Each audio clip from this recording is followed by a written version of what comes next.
Welcome to the Horses Equine Innovators podcast, sponsored by Zoetis. I'm your host, Stephanie Church, Editor-in-Chief of The Horse. Every day, researchers at universities and other institutions around the world are investigating new ways to care for and understand our horses in the horse industry. In this podcast series, we talk to those innovators to learn more about their work. So right now, it's springtime in the Northern Hemisphere, and many people are transporting their horses more frequently, whether to trail ride or compete. We know that long-distance travel stresses our bodies and our horses, but what about the shorter trips to a nearby trailhead or to a show venue just a few hours away? Today, we're going to talk about some exciting research involving how horses of all ages respond to travel. Our guests for this episode are Dr. Amanda Adams and Erica Jacquay of the University of Kentucky. Dr. Adams is an associate professor at the university's Gluck Equine Research Center, an adjunct faculty member at Lincoln Memorial University College of Veterinary Medicine, and has been honored as a Mars Equestrian Fellow, specializing in the care of senior horses. Erica is a PhD student working under Dr. Adams, and she's the first Mars Equestrian Scholar in the Department of Veterinary Science. Welcome. Thank you for joining us today. Thank you, Stephanie. It's great to be joining you today. Thanks for the opportunity to be able to share some of our research with the industry. Always important to us. Yeah, looking forward to it. Yeah, I'm excited about this conversation. I think it's going to be an interesting one for our listeners. So how did you each end up in your current roles doing the research that you do? Why don't we start with you, Dr. Adams? Yeah, absolutely. So I'm a lifelong horsewoman, born and raised on a farm in Northwest Missouri. Grew up with quarter horses, and I was on the path to go to vet school, and I was diverted from that path and fell in love with and very interested in equine research after spending a couple of summers and doing internships with Boehringer Ingelheim Vet Medica and developing vaccines for horses. And I guess you can say, got the research bug. So then I went on, joined University of Kentucky here at the Gluck Center to do my PhD a number of years ago in immunology, and then was offered a Paul Mellon postdoc position at Gluck. Succeeded through the ranks as assistant research professor and then assistant professor and now associate professor. And so very passionate, always have been, of the horse and of research. And so I've developed a research program that is really anchored by the study of equine immunology, endocrinology, and nutrition in the areas of aging, obesity, and the study of endocrine diseases and laminitis, and then stress. What impact does stress have on these responses? So sounds like a very interesting role. We stay busy, that's for sure. I am sure. What about you, Erica? I grew up in Northern Virginia doing pony club and competing in eventing, and went to Virginia Tech to get my bachelor's in animal science, which is where I first kind of got involved in research, doing some undergraduate research projects out at the Mars Center in Middleburg, Virginia, and then decided to continue on and get my master's in animal science from Kansas State University with a specialty in equine reproductive physiology, and then took a few years to work in the industry, and then ended up finding my way back to research when I was working at a sport horse breeding farm in Lexington, Kentucky, which is how I got connected with Dr. Adams, and she invited me to join her lab and continue on with my education and get a PhD. All roads lead to Lexington, it seems. Exactly. Absolutely. All right, so what do you enjoy most about your work? So first and foremost, my role as a faculty member, I'm probably most passionate about, training the next generation of scientists. So that's really my number one passion. But I guess probably almost I'd say second, if not, up there at the top as well, is obviously, very passionate about the horse and how we can continue to improve the health and well-being, in particular of the aged horse population, which is what I study. And so, my research program, we do applied science. So we have a lot of applied science. So we have a really direct impact on horse health. So I really, really enjoy seeing the outcome of what we do having impacts, on the horse's life. That's really powerful. How about you, Erica? Similar to Dr. Adams said, that's kind of what drew me to her lab, is that not only do we get to do this, really cutting edge science, but we also have, we get to work directly with the horse, and a lot of the things that we do can translate directly to horse owners and the general population. Tell me about the herd of horses that you study, Dr. Adams. Yeah, so I've established and support a herd of aged horses at our beautiful Woodford County University of Kentucky farm. And in this herd, we have about around 60 head of horses, and about 40 of those horses are all over the age of 20. And within the aged horse herd, we have differences in endocrine status of these horses. So we have aged horses that we consider sort of normal, healthy aged horses, and aged horses that have equine Cushing's disease or PPID. And then we have aged horses that also have PPID and insulin dysregulation. And then as a part of this aged horse herd at UK, we also have a smaller herd, I guess you can say, of insulin dysregulated equine metabolic syndrome horses that we support and do quite a bit of work with as well. And so we're pretty excited that we've officially kind of established our facility out at our Woodford County farm, and we kind of have named it the UK Aged Horse Research Center. So it's really exciting. Yeah, I think our oldest, our average age, I think, of the herd is pushing around 25 years of age. We have a couple of 32-year-olds, a couple of quarter horses that are 32, and a couple actually thoroughbreds. So they live out their lives with us, and they live a pretty darn good life. And we are pretty excited. It's a really unique herd. There's no herd like it in the world. So I feel very fortunate that we have the opportunity to have this herd where we can, ask a lot of questions that'll then in turn help the aged horse population across the world. So I imagine they've become a bit like family then too. Absolutely, yes, we get quite connected and to some of them. So yeah. They live a very spoiled life, let's put it that way. That's great. So today we're talking about equine transport research. So how did you guys arrive at this topic? Yeah, so my lab has always been interested in understanding the effects of stress on immune responses in horses. And one of the most stressful periods in a horse's life is really during the weaning period. So when the foal is taken away from the mare. And so we've done quite a bit of work in that area and showing that, the immune system changes during the time of weaning. And so we've published some of that work, and we've kind of moved away from that. And so I was really interested in understanding, okay, what's sort of the next probably stressful event in a horse's life, or to study, what's another model that we can use to study stress and the impacts on immune function in horses. And that's where we ended up with the study of equine transportation on stress responses and changes in immune response in horses. And so that's kind of how we ended up here. And really, we kind of took advantage of moving the aged horse herd from our kind of one of our other farms at the University of Kentucky, from our North Farm to our Woodford County farm. And that happened a couple of years ago. And I thought, let's have a look. Let's just see what happens if we just move these horses just a very short distance. So they were on the trailer for only an hour and a half.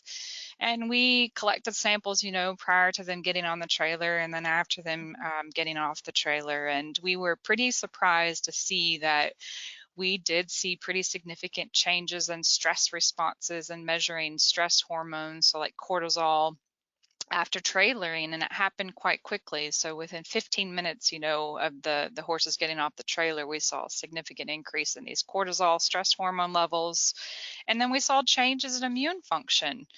And so that sort of pilot, I guess you can say, study led us kind of down another road to conduct a larger study, and in which we transported horses again from each of our farms, so a short distance of about an hour and a half, but we transported the horses back to their home farm. So, they were going back to the same location that they were used to living, so that we kind of took that stress component out of the picture and really wanted to focus on, okay, what happens if you just take them away from the farm for about an hour and a half on the trailer and you take them back to their home farm? And so we essentially kind of repeated the study, and we found the same results. We found a significant increase in these stress hormones, about 15 minutes up to a 2-hour window after transporting these horses, and significant changes in immune function in these horses within, again, that 2-hour window after these horses were transported. So yeah, that's how we Really interesting. kind of sort of got into this whole area of research and looking at the effects of transport on horse health. It's very practical study design, it sounds like. Yeah. So, Erica, how did the next study unfold based on this previous research? So the past studies were mainly just using older horses, because that's, again, the horses we have in our specialty herd. But we wanted to see, okay, what's actually happening in younger horses? Is this just a response because they're older, they're having these responses, or is this a response that we're going to see across all horses? So the next study we looked at used younger horses and older horses, and we took measurements before and after transporting them, again, about an hour and a half. And we saw very similar stress or cortisol responses in both the young and the older horses, with that kind of peak at that 15 minutes after, and then slowly kind of returning back to normal. And then we also saw some differences in immune response having to do with age, but not necessarily having to do with transportation, which is kind of in agreement with some of our previous research looking at immune response in older horses, that they tend to have this phenomenon called inflammaging, or just kind of a heightened inflammation state just due to age. And I'll make sure that in the show notes, I include a link to an article that talks about inflammaging, because I feel like we have a few of those in our archives at thehorse.com. So those additional measurements that you took in this study, how did you gather them? So for this study, we also wanted to add a lot of non-invasive monitoring techniques of stress. So we looked at heart rate. So we used heart rate monitors that would continuously record both before, during, and after transportation. And then we also used these tail tab thermometers, so temperature sensors that go under the tail to monitor body temp, again, continuously recording. And then something that we're really excited about for future projects was doing saliva collections to look at salivary cortisol and possibly some other things down the line. And these research horses were a bit younger than the herd. So tell me about who they were and what their experiences have been prior to the study. Sure. So the younger horses that we were using had all been on previous research projects before. Their average age was about 2 years old, and they'd all previously been transported on the trailer to move around to different locations around our farm. And they were all had experience trailering before, and were all very easy and willing loaders, and all handled the actual trip of trailering very well. Sounds like a group of good citizens. And so where are we with those study results? And have you finished combing through that data, Dr. Adams? Yeah, so the The earlier study that I talked about, that where we just transported the aged horses, we've actually just published that work last year, and so we can also share the link to that study. Hmm. Just looking at the effects of transport stress on all these just different physiological changes that occur with transporting senior horses. But the work as part of Erica's dissertation, transporting the younger horses at the same time we're transporting the aged horses, to really ask the question is whether or not it's an age phenomenon, or if it's just it's just an effect of transportation, no matter, regardless the age of the horse or type of horse. And so we are currently wrapping that study up, and we hope to get that published and shared with everybody later this year.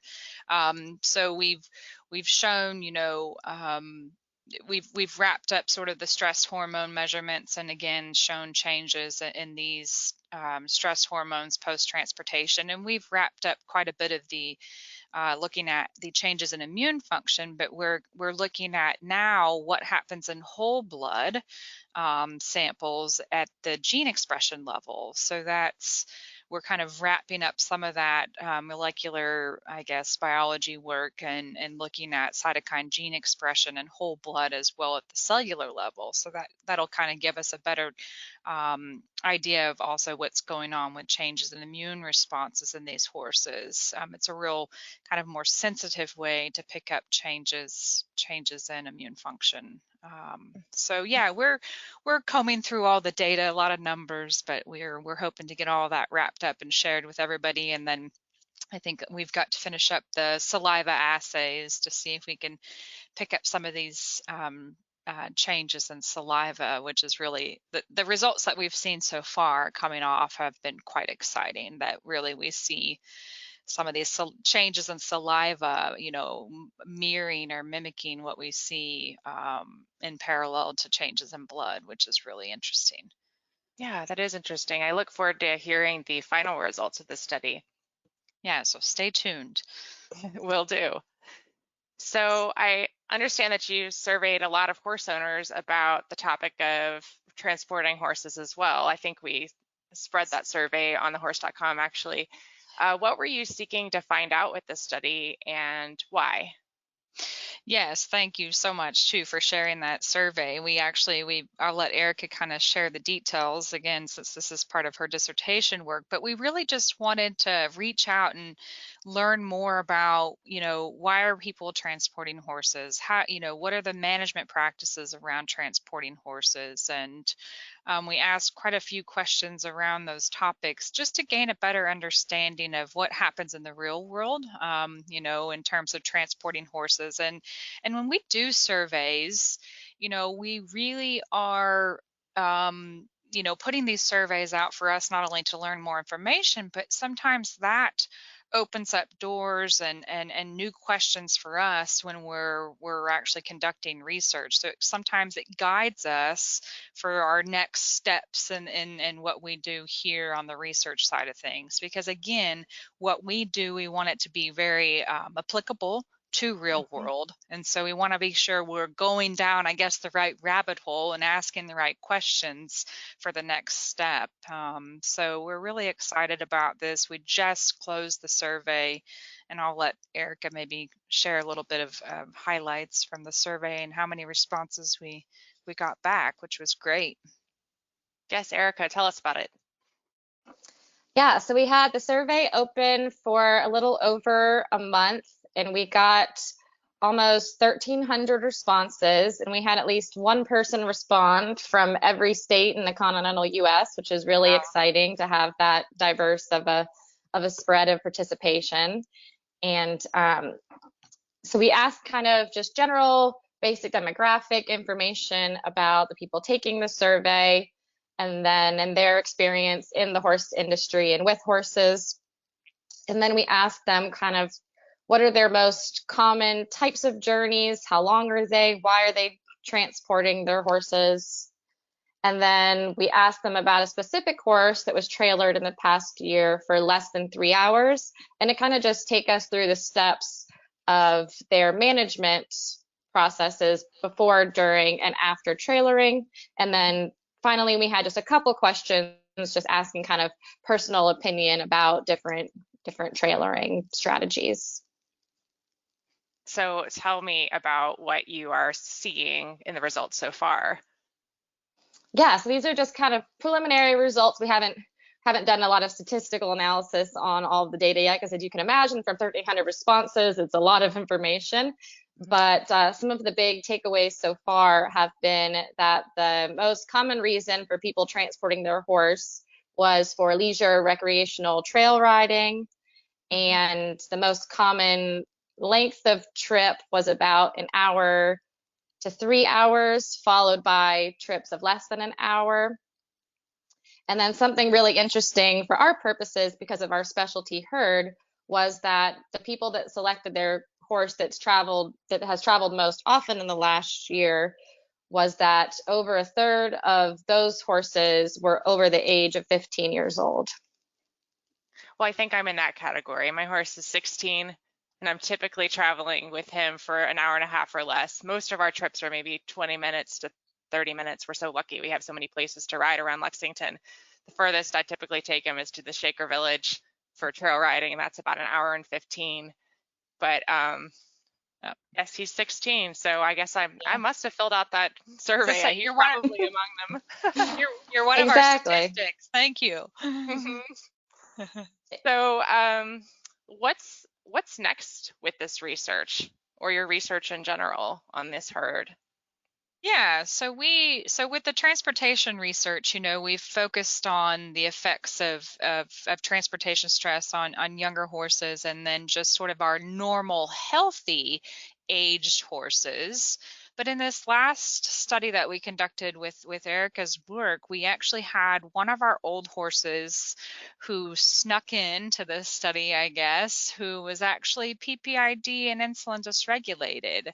And when we graphed the individual horse responses in terms of their stress responses, so just looking at cortisol responses pre and post transportation, we saw that this horse that was PPID and insulin dysregulated really stood out and was quite different in their stress response to transport.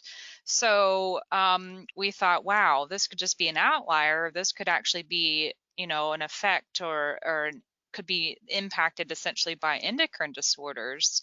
And so sort of where we're going next with this transportation research is actually answering that question. So we want to know, are these stress responses different in horses with endocrine diseases? So the next steps are we're going to be transporting some of our PPID horses and then some of our insulin dysregulated metabolic syndrome horses. And we're going to basically transport them the same route, so just a short trip, an hour and a half on the trailer, and collect some of the same measurements and really see, do they have similar changes, or are they different? So I think we're going to learn not only about transportation, but maybe learn a little bit more about some of these stress responses in some of these endocrine diseased horses. And I think this is also going to provide some practical information for owners and veterinarians to kind of be aware that if you're transporting some of these older horses with endocrine diseases to the clinic, for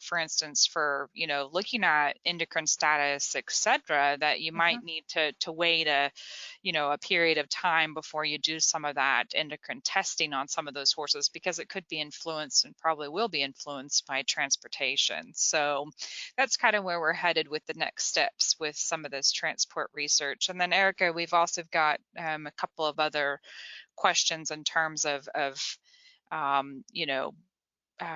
management practices, I guess you can say, around transportation, because the whole goal is, we want to learn if there are different ways that we can transport our horses that maybe minimize some of this stress response during transportation. So Eric, if you want to maybe chime in on any of sort of the next steps in that area, feel free. Yes. Yeah, so one of the other future research projects we have in mind is to look at horses being tied versus loose. So all of our previous research has had our horses tied, but there's a lot of interesting research looking at kind of the behavior and preferences of horses and how they travel. and even just trailer design and how people have kind of adjusted that throughout the years. So that's a study that we have hopefully coming up soon. And then one of the other things we'd like to do is, now that we kind of know the best time points of when we can see these changes, try to apply those to field studies. So to put them in more, I guess, real world application and take it out of the research setting and get samples collected from people that are actually transporting their horses on a more regular routine basis to go, to lessons or to go to horse shows and things like that. I look forward to hearing the results of those as well. Really applicable information. Thank you. So both of you are innovators in equine research and experienced with managing your own horses. I'd really like to hear your perspectives on what these studies all mean in the end for horse owners like yourselves.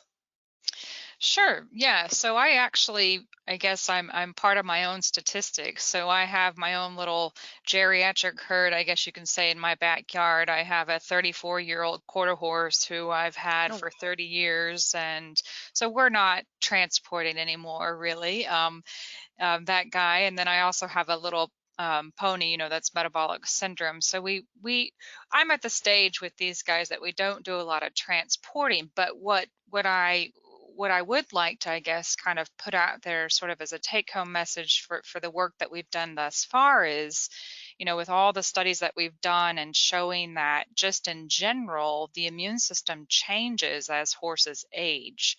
So, and it's very similar to what happens as we age. And so there's a decline in immune function with age in these older horses.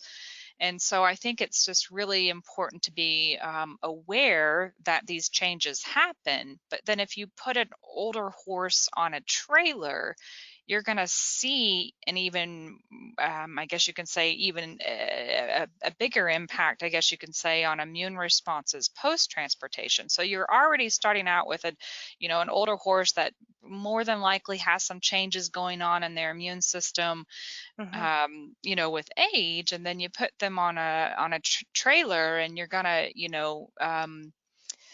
see some more changes in these immune responses in these older horses. And so I guess what we're finding is that there's kind of this 2 to 3 hour window and maybe even longer after just a short-term transport of these older horses where there's significant changes in cell-mediated immune responses in some of these horses post-transportation. So I guess it's really important to practice biosecurity, ramp up your biosecurity, or at least have that in mind when you're transporting and taking your older horse or even younger horse to the show or trail riding, etc. So I think biosecurity is really important, and vaccination. Make sure your horse is up to date on vaccination. I think that's really critical for also the aged horse population, given that we know these changes occur in immune function with these older horses. So I think those are kind of two important take-home messages probably from our work and in regards to the older horse. And I'll be sure in the show notes to also include some of that information about the research you were just discussing and about vaccination response in older horses, because I believe we do have a few stories on that as well. That'd be good. Okay, Erica, how about you? Your background is showing and competing, so what's your perspective on this research?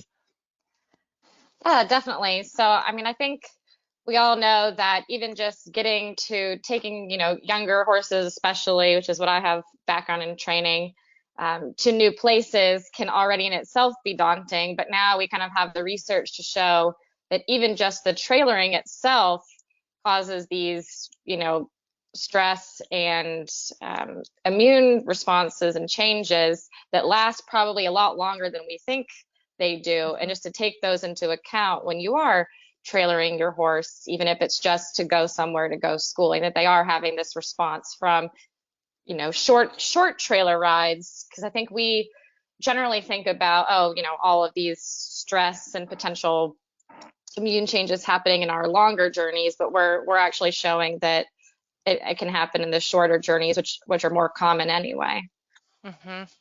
I know I've mentioned to you all in the past that I took my horse down to Aiken last month, and that was about an 8-hour drive, and it was pretty hard on both of us. He was a little not sure about whether he wanted to eat once he got there, and I was stressed, he was stressed. He lost some weight while we were down there. I mean, thankfully he's gained it back and he looks great now. But it's sort of that enhanced, that those many hours in the trailer enhanced that stress. And what you guys have said has caused me to think about what those short trips that I have across town do to him. It's just a fraction of that, but still some stress. That's right. And I think too, just an important point to really monitor, keep an eye on these horses after you transport them, even if it's just a short distance, just to monitor their health and their behavior and their status after transporting, because changes could happen for sure.